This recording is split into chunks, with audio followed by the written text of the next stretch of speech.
Welcome to Thanks for Sharing, the subsection of podcast recovery. We are your hosts, David O.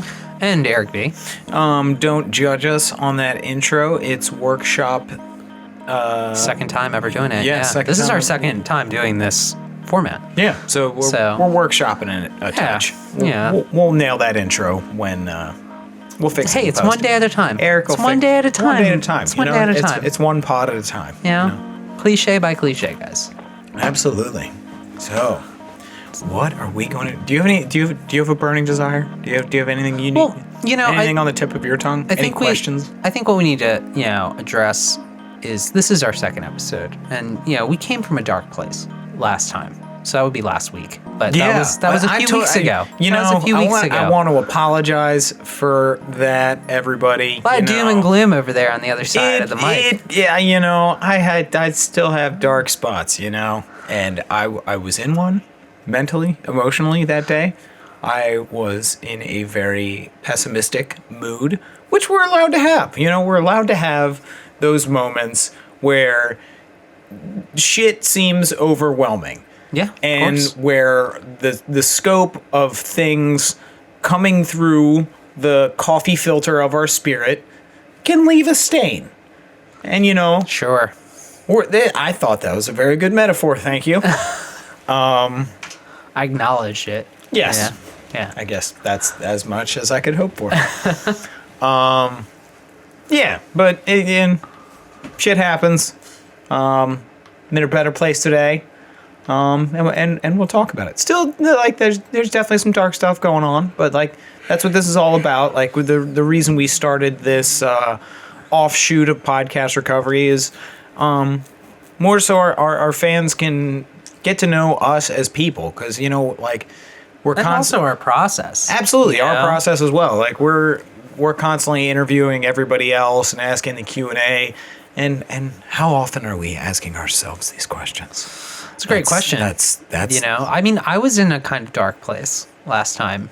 Yeah, I think we both I was were. a little depressed, and I've worked. It's currently in the middle of winter, so we're both low on vitamin D. It is. I'm always low on vitamin D. Yeah, well, that's because you're a fucking night walker. I'm vegan. You're pesca vegan. You're a vegan who's allergic to the world and oh yeah. You want to keep going there? No, I stopped talking. Yeah. I can't even think of the word. So, you prefer indoors. There we go. I do prefer indoors. I don't know why I had preserve in my head. So, I want some jam. I guess do you want to go first and talk about what's been going on with you, or you want me to go first? How do you want to do this, David? Yeah, sure. I'll open up about a couple things going on. Just some things that have popped in. I recently saw that Brad Pitt is now. I'm sorry to break your anonymity, Brad, if you're listening. Huh? Why the fuck would Brad Pitt listen to this? We've gone down an Entertainment Weekly little road here. Go ahead. Yeah, but I read a recent thing with him about getting clean and sober. Cool. And yeah, good for him. I can't remember who the fuck it was. They that helped him. I think it was Bradley Cooper. Okay. They were in a movie together, and they helped. He helped him get clean. Your guess is as good as mine, man. Might have been that, but that's something that's always interested me. Is the sort of the limelight people that. It's true. They're fucking people. They're still people. Yeah, they're fucking millionaires and they're famous and everybody wants to be them or whatever. But they struggle with addiction probably percentage-wise more than the regular people. Or the non-famous people. I don't know the analytics on that. I'm not sure about the survey data on that one. But maybe it's just because they're under the microscope and they're in front of the camera a lot more. So obviously Joe Blow fucking plumber is not on fucking TV, so we're never going to hear about when he gets a fucking DUI. But Shia LaBeouf, if he gets a fucking DUI, everybody's going to fucking hear about it. Yeah, of course. Yeah. So all that in hand, it interests me, and I like to see when people get clean, period. And especially when it's in the limelight and like somebody is actually talking about it and they actually have a platform. And right now we're building our platform, which is basically Lego sized at this point. Sure. But yeah, good. So good for him. Props to you, Brad. To my life. Just a few days ago. What day is it? Is it? It is Friday. I know it's the 31st. The 31st. Okay, so yeah, six days ago was the 6-year anniversary of my good friend in recovery and one of my sponsors at one time, Tyler. Oh shit! It's been 6 years. Yeah. Holy fuck! Tyler Johnson was. Wow. Yeah. 6 years. 6 years. Yeah. I met him January 2013. He was the first person I ever met in NA. He was like waiting outside the Serenity Center. He was the first person I got a hug from, got his phone number, first person I ever worked steps with. Fast forward 1 year from then, January 25th, 2014, he was murdered at the Columbia Mall. Yeah. And over the course of that first year of recovery for me, like I had become really good friends with Tyler, and like he helped me out a lot. And like there were some dark days. I still remember this. Like we should in meetings, like we have like a burning desire, and like I was in a dark place in early recovery, and like I shared in the burning desire. Like I still remember this very vividly, and I like talked about how like I had been thinking for like a week straight about just like driving my fucking car off a cliff, just because Maryland has so many cliffs to drive off of. Yeah, I just I did a quick. You did a quick inventory of the geography of Maryland. I was like, I wonder where he's going to go. Spots. I mean, he could go out west to like Western Maryland. And I was like, where could he go around here? Either way, I had suicidal thoughts about just taking my car, running it into a pole. I mean, what are you considering a cliff here? You know? We're splitting hairs. Okay. We're splitting hairs. We're getting away from it. I think we could figure out a cliff for you. A ditch, if we really wanted a ditch, a cliff. I was trying to kill myself via automobile.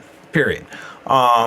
Tyler came up to me right after that burning desire, took my car keys, and was like, "You are spending the night with me, so I know that you're safe." And I was like, that is fucking amazing. So, like, he was really somebody that gave a shit, and, like, he was part of organizations around Howard County, around Central Maryland, where he would go into high schools, talk to kids about just, like, warning signs of addiction and, like, how to find recovery. And, like, he was actually, like, a really good dude. Like, he was on the board at the Serenity Center in Columbia. Like, he was a good guy. He was only 24 years old, and he was just fucking murdered. And, like, that was probably the hardest thing I ever had to do in recovery was, like, since then, I've had friends OD, like, sponsorship brothers. I've had to deal with death pretty much at least once a year for 7 years of recovery. But his was really the first. I had, like, 13 months clean, and he was murdered. Like, that, like... Oh, yeah. It was pretty traumatic in this area. And so, yeah, like last Saturday, it was, 6 days. I went to the Serenity Center, which was our home group at the time. And just sort of like for the midnight meeting, just to sort of, I don't know, commemorate it, like just have the memory of it and like, be able to, I don't know, remember him and honor him by like showing up to a place that was important to us both. And the bright spot of that is that I got through it clean. Like I got through a good friend being murdered at a very young age clean. And I did it through the people in Narcotics Anonymous. Like, I don't like, and I'm not going to give all the credit to 100% the program, because it was really the people. It was really my friends who really helped me through that time.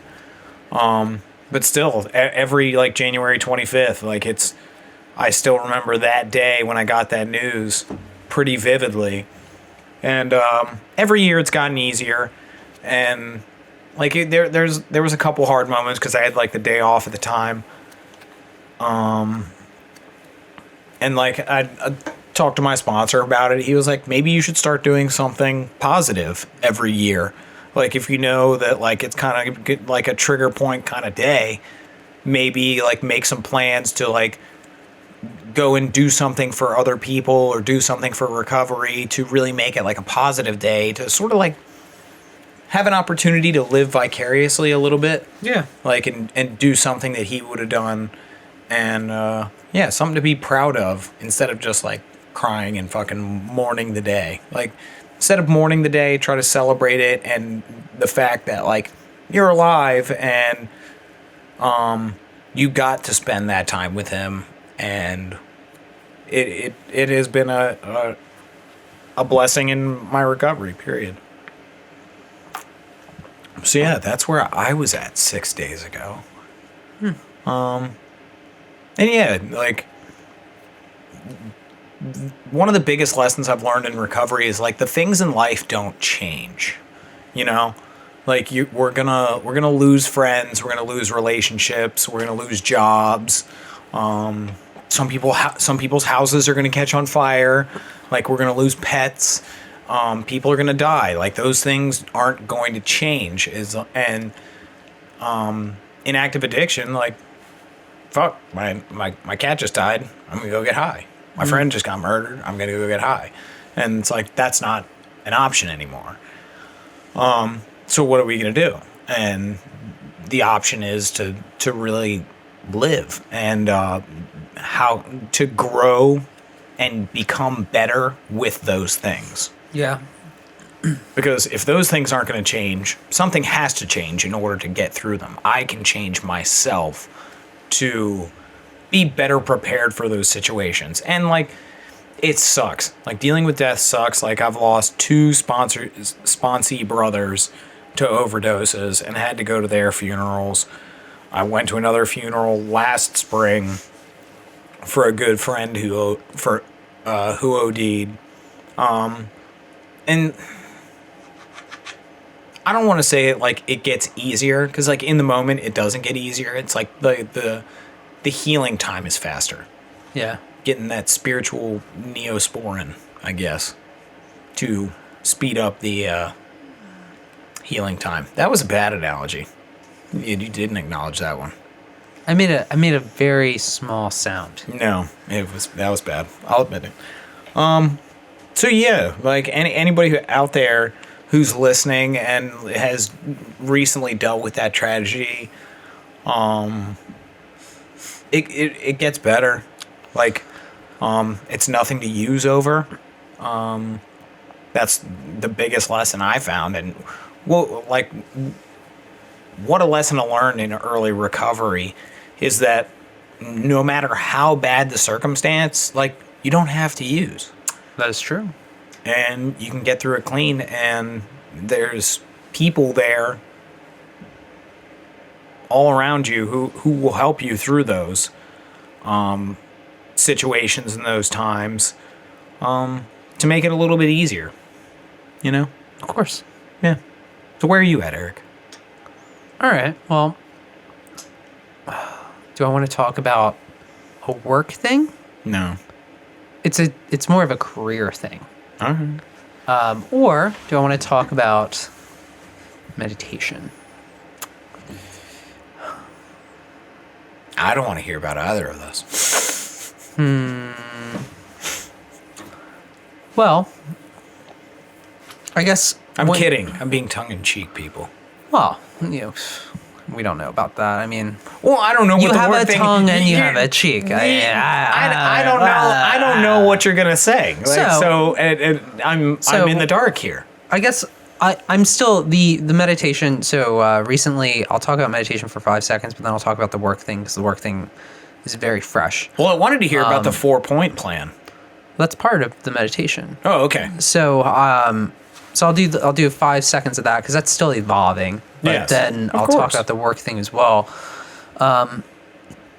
So with, I don't know, I was kind of, I don't know if I was depressed, if I was sick. I was definitely depressed. I was sick. I was stressed out. I was anxious. And it was really starting to become detrimental to my well-being. And I decided I needed to change something, and meditation was actually on my radar as something that I wanted to start doing again. And not necessarily journaling, but I had a friend reach out who was doing like a WhatsApp guided meditation group. Who? A friend from Chicago. Oh, okay. And I was like, oh, this is fucking awesome. This is something I've been wanting to do. I've been wanting to do a meditation, and this gives me a fucking reason to do it. And this is kind of just like, fucking the synergy of everything. And like, so I started doing it, and then it became like this weird pyramid, like, meditation group where after 5 days it was like, create your own meditation group and invite your own friends. And then like, you just send this stuff. And I was like, well, this gave me the 5 days I needed to like start meditating and like journaling. All right. So I'm just gonna do it myself. You're not gonna go to the forum? The what? The forum? No. I am okay. I downloaded. Originally, I was having trouble downloading meditation apps, and I'm actually. Were you being picky, or was it there was a technical It was issues? just I like meditating for about 10 minutes. Okay. That's where I'm at right now. I can't really meditate for much longer. I can go like 15, but after 15, I can't do much more than 15. So like 5 to 15 minutes is kind of my max. So I, for about a week, I kind of struggled going through like Spotify and podcasts, and I gave up on trying to find a meditation that actually I could use. So I'm actually using like just like a sound machine app. Okay. And using different sounds and melodies, and like. What are you going with? What's your like go-to sound? I've only done one through the sound machine app. I was using Spotify for the first half, but now I'm like, oh, this is great. But if I find some good guidance, that's fine as well. I just do like a piano melody, and that's good. Okay. So I'll keep changing it up, see what I like. I always go with a thunderstorm. That's good. Yeah, I mean, for sleep, I go with, because I use a sound machine to sleep. I go with rain. Yeah, rain, thunderstorm. Yeah. Yep. Same thing. So, meditation is actually helping my anxiety and like helping with balance, and like actually, like that's one of the things I talk about all the time is balance. But so I'm doing meditation. I start doing. So I don't like saying what I do, like with recovery, but this is kind of the place to say it. I started actually doing SMART. Like, I'm not going to meetings, which I know people will be like, what the fuck is wrong with you? You're not going to meetings and working with someone? And yes, I know. Yes, you should go to meetings and work with a sponsor. Maybe if that's what you want to do. Yeah, if that's what you want to do. I just want to go through the book, answer the questions, find out more about it. And yes, I mean, there's lots of good things about smart recovery that I really like. So I'm going at my pace. I'm going very slow because I just don't, have a lot of time. Progress, not perfection, buddy. Yeah, but I mean, I just don't, I'm trying to do balance. So I'm trying not to obsess over doing the fucking book. Yeah. So, I'm trying to do that. I'm learning. I think that's more moderation than balance. Yeah. Well, they go hand in hand. I'm now that's not that doesn't count for drugs and alcohol. Don't moderate. But doing that, I do Duolingo every day, so I'm trying to learn Spanish. So there's a few different things I'm doing. I work out for 20 minutes to an hour every day. Why'd you choose Spanish? It's the most useful language for where we live. Okay. I was like, you could choose Chinese. Just saying. You could, but we live choose here. Mandarin. Yes, but it's more useful. Where For work purposes, you don't know. Chinese could become Maybe. very in a lot. it very could, handy. but I've already seen Spanish be useful in my work environments. Yeah. That I live in, that I've worked in. So I mean, taking the time, and it's hard to get into the habit, right? That's the that's the first hardest thing. Yes. Is like every day I have to practice Spanish. I have to meditate, and I have to work out. Donde está la biblioteca? Where's the library? Very good. It means I don't bargain, pumpkin fucker.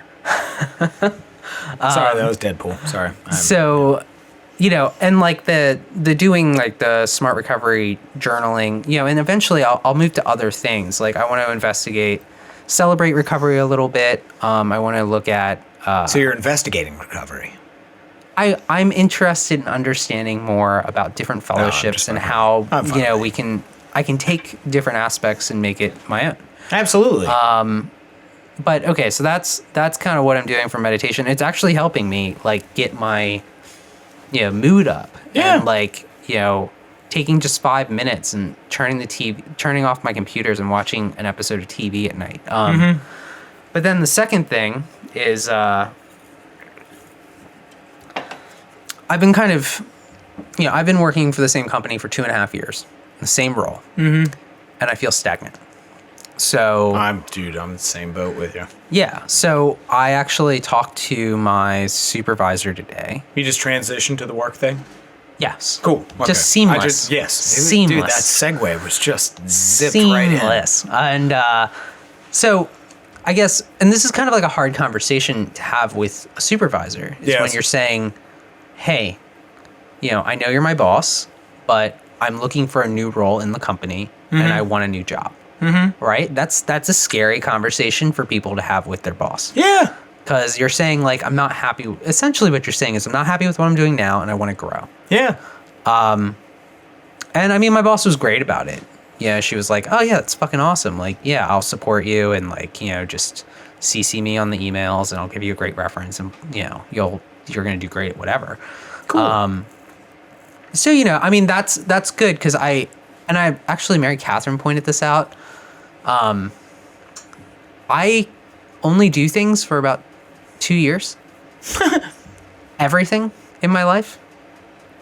So wait, is this year 2 of podcast recovery? This is technically, I don't really count the first 6 months, even though they are on the books. I only count, we're in like... So this is beginning of year 2. This is the beginning of year 2 in my mind. This is fiscal year 2 of podcast recovery. Sure. Yeah. If you want to look at it that way. Okay.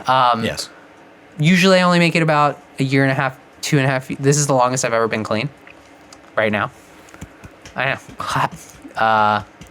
Work. I only usually do certain work things for like 2 years. Just besides like teaching tennis and like stuff like that. Like I did that for a long time. But, I usually cut people out of my life every 2 years.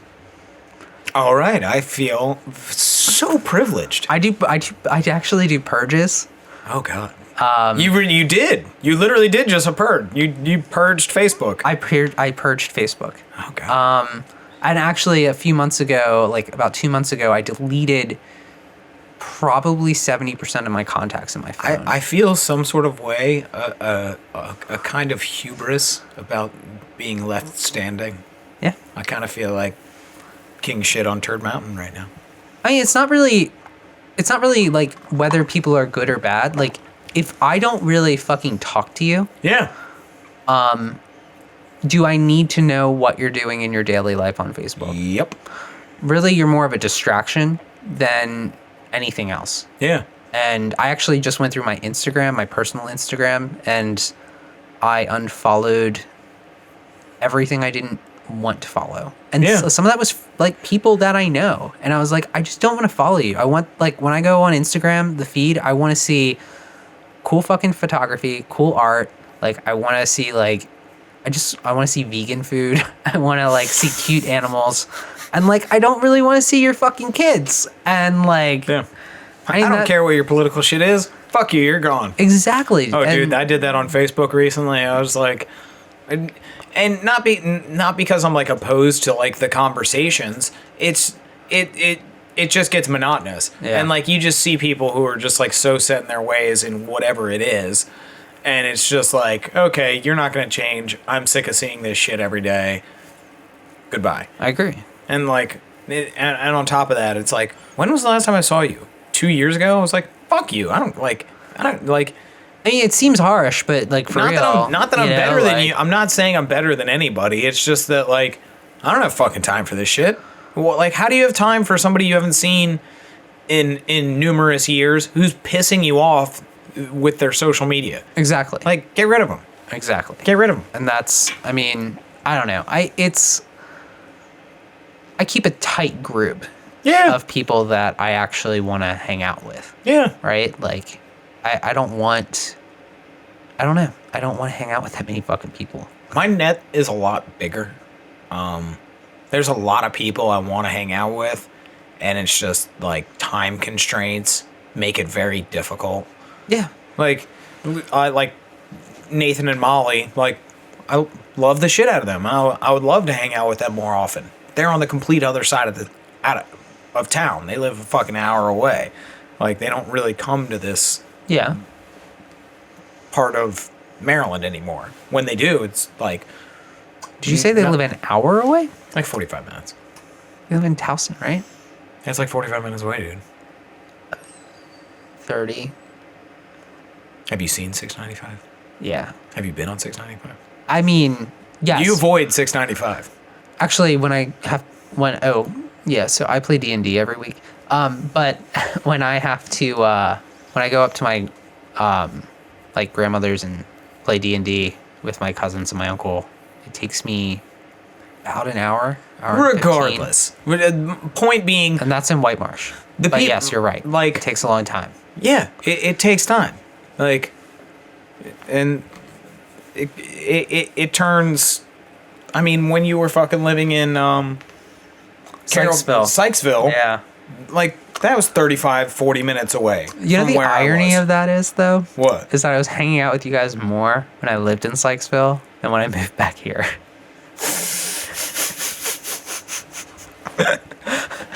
I thought about that the other day. He's like, oh, those guys are 5 minutes away. Fuck them. Fuck that, dude. I'm just going to watch The Preacher and hang out and, like, you know, like, hey, Luna, you want to come snuggle? Like, you know, cats come around. Like, it's also winter. So, like, exactly. I mean, I did think about that the other day. I was like, I haven't really been hanging out with people, and I need to make an effort to do that. Yeah. But again, it is winter.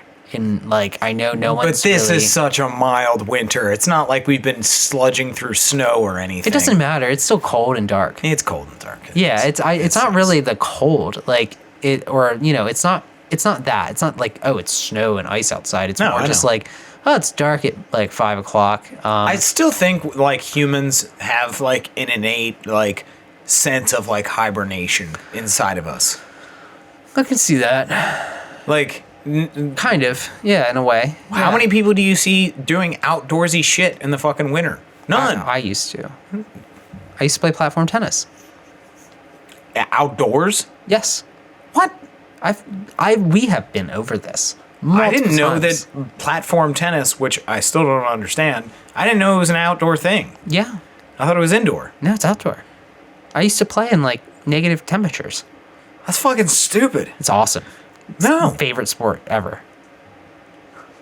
Platform tennis is the shit. Like, I am so upset I can't play because of my legs.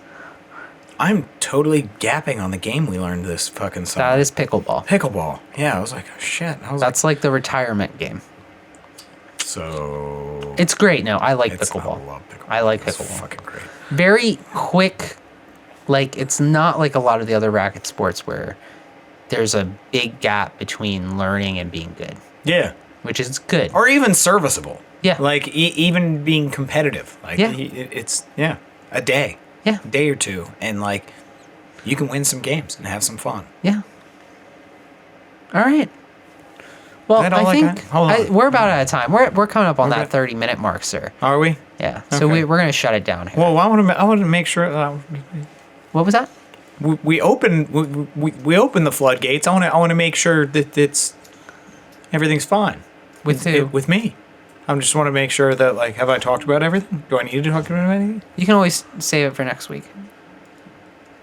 If you need to. I think if we learned anything during this share, there might not be a next week. You know? That's true. That's very true. That's true. I mean, that's another thing. I'll give you that. No, there's another thing that... Appreciate the moment we have. Yeah. Oh, okay. Yeah. Quick relation to your work thing. I've actually put in some applications at some other places. Ooh. Yes. Look at you. Because I am done with the restaurant industry. I got... Long story short, a regular customer who I thought I had a good rapport with for the last 5 years that I've been seeing this fucking guy, like, at least once a week for 5 fucking years. Thought I had a good rapport with this guy, and then this past week he just completely flipped the script and treated me like a complete piece of shit. And, like, basically made, like, really fucked me up because I was like, I thought you were cool. I thought we were cool. And that is not the case at all. I was just like a means to an end. Like, oh, I'm just nice to you for these last 5 years just so I can get my food and then fucking leave, and you're actually a piece of shit. And I was like, oh, okay. Fuck you, dude. And, like, it just really settled in that I was like, I'm not paid enough to be treated like this. I don't like being treated like this anymore. And I'm going to make active steps to get the fuck out of here because I hate the restaurant industry. Because people treat you like shit. Yeah. Yeah. Restaurants and retail, man. Yeah. So, yeah. So I've started making, and part of that came out of, like, the whole Tyler situation too, because, like, it was about enjoying the time I had, being grateful for what I had, but also wanting more and doing more. And, yeah, and that's what I liked about what we had on our podcast earlier. Like, everything's fine in life. Like, my job is good. Like, I'm paid well and everything, but, like... You've been wanting to get out of this job for a long time. Yeah, and, like, I got sucked... You're at years now. I know, and I got sucked back in because, like, they were like, hey, do you want to be general manager? And it was like, oh, shit, I guess. They're like, we're going to give you a lot more money. And I was like, fuck. All right. Which helped a lot, and it's been, like, good, but, like... It hasn't helped that much. You're at years of being unhappy with this job. Yeah. I feel like ever since we started the podcast, you have been like, I don't really like this job. Yeah. It's been going Even on. before that. Yeah, for like 3 years. Like the first 2.5 years of that job, I was like, okay, this is good for now. This is good for now. This is good for now. And I was like, maybe this isn't good for now. No, this is definitely not good for now. And then I got out, and then I had to get back in. And I just stayed stagnant. But I'm just finally to the point where I'm like, I'm going from good to great, and I'm willing to do whatever I have to do to get to that. Nice. And I made those steps, and yeah, that's where I'm at. Thanks for sharing, David. Thank you for sharing, Eric. That was beautiful. Yeah. All right, everybody, thanks for joining us. That's our 2 cents for this week. Make sure you check out our episodes. Our next special guest will be, I don't know who, from I don't know where. David's not quite sure about that sort of stuff. Who's it? I don't know. Oh, Eric's not quite sure about that. I don't know. But we're going to have an amazing guest from somewhere in the world, anywhere from Mauritius to Alberta, Canada, anywhere in that range. So get out a map, people, Google some shit, and realize that's how big podcast recovery is getting. Love you guys. Thanks for joining us. Safe and stay clean.